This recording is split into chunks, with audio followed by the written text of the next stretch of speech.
हे दोस्तों, मैं Sahil Madhav Madhav coaching centre YouTube channel पर आप सभी का हार्दिक स्वागत करता हूं। देखते रहिए पूरा वीडियो, बने रहे हमारे साथ।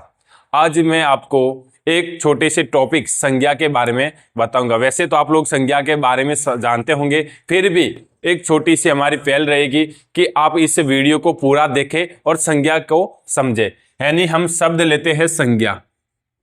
अब संज्ञा होता क्या है, तो हम जानेंगे कि अपने आसपास जितनी भी वस्तुएं हमें दिखाई देती है वो सब क्या है, संज्ञा। और वो भाव जिसे हम महसूस करते हैं वो भी क्या होता है, संज्ञा होते हैं। तो अपने आसपास क्या क्या दिखाई देता है, वस्तुएं दिखाई देते हैं, प्राणी दिखाई देते हैं, जगह दिखाई देती है, या फिर किसी का भाव हम महसूस करते हैं, तो ये सब क्या कहलाता है, संज्ञा कहलाता है। और जो संज्ञा होती है वो मुख्य रूप से 3 प्रकार की होती है। सबसे पहला होता है जातिवाचक संज्ञा, दूसरा होता है व्यक्तिवाचक संज्ञा, और तीसरा जो होता है वो होता है भाववाचक संज्ञा।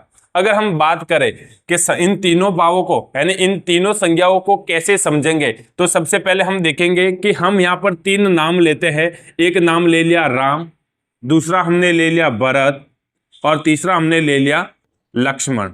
अब इन तीनों में कॉमन क्या है, तो तीनों क्या है, लड़के हैं। तीनों क्या है, लड़के। तीनों क्या है, लड़के। तो ये जो लड़का शब्द लिखा हुआ है, ये जो शब्द होगा वो होगा जातिवाचक। कौन सा शब्द होगा, जातिवाचक, क्योंकि इन तीनों में कॉमन क्या है, ये तीनों लड़के हैं।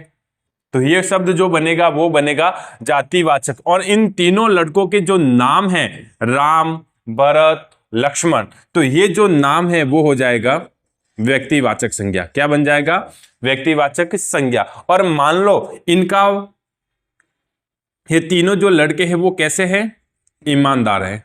तीनों लड़के कैसे हैं, ईमानदार। तो ईमानदार का भाव क्या बन जाएगा, ईमानदारी। इस ईमानदार का भाव क्या बन जाएगा, ईमानदारी। और यही ईमानदारी जो शब्द है वो कहलाएगा भाववाचक संज्ञा। क्या कहलाएगा, भाववाचक संज्ञा।